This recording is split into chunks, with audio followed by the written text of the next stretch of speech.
விஸ்வேபியமகா அன்பர்கள் அனைவருக்கும் நமஸ்காரம். இப்போ நம்ம என்ன பார்க்குறோம் அப்படின்னா, அதாவது பெயரை பற்றி பார்க்க போகிறோம். பெயரில் அமையக்கூடிய எழுத்தில் அமையக்கூடிய குணாதிசயங்களை பற்றி நம்ம பார்க்க போகிறோம்.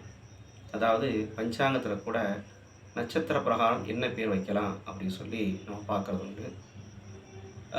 இன்ன எழுத்துக்களை இருந்தால் அந்த குழந்தைகள் எப்படி இருக்கும், அவங்களுடைய வாழ்க்கைகள் எப்படி சத்தமாக இருக்கும், உயர்வானதாக இருக்கும் அப்படின்னு சொல்லி நாம் நிறைய என்ன பண்ணுறோம் அப்படின்னா இந்த பேரில் பார்க்குறோம், எழுத்துக்களில் பார்க்குறோம்.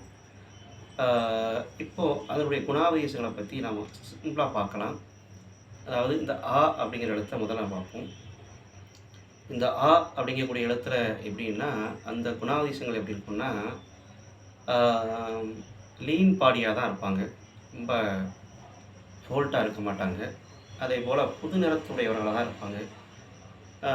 அதீதமாக படிப்பு உடையவர்களாகவும் இருக்கிறதுக்கு கொஞ்சம் கம்மி தான் வாய்ப்பு. போதுமான அளவுக்கு தான் படிப்பு இருக்கும். அதே போல் கடின உழைப்பாளியாக இருப்பாங்க. அதே போல் அவங்களுக்கு அமையக்கூடிய மனைவியும் பார்த்தீங்க அப்படின்னா அவங்களோட கொஞ்சம் ஸ்டவுட்டாக தான் இருப்பாங்க. குணங்கள் ஓரளவுக்கு ஒத்துப்போகும், ரொம்ப விசேஷமாக ஒத்துப்போகும்னு சொல்ல முடியாது.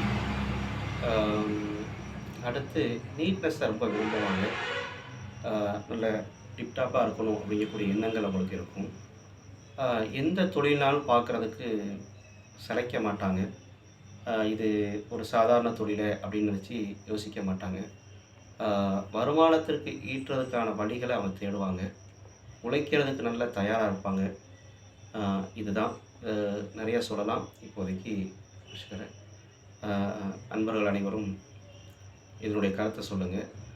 அதே போல் சப்ஸ்கிரைப் பண்ணுங்கள், லைக் பண்ணுங்கள், ஷேர் பண்ணுங்கள். அப்போ தான் நான் சொல்லக்கூடிய விஷயங்கள் உங்களை வந்து சேரும் என்பதை சொல்லி நன்றியுடன் தெரிவித்துக் கொள்கிறேன். ஸ்வாகதம்.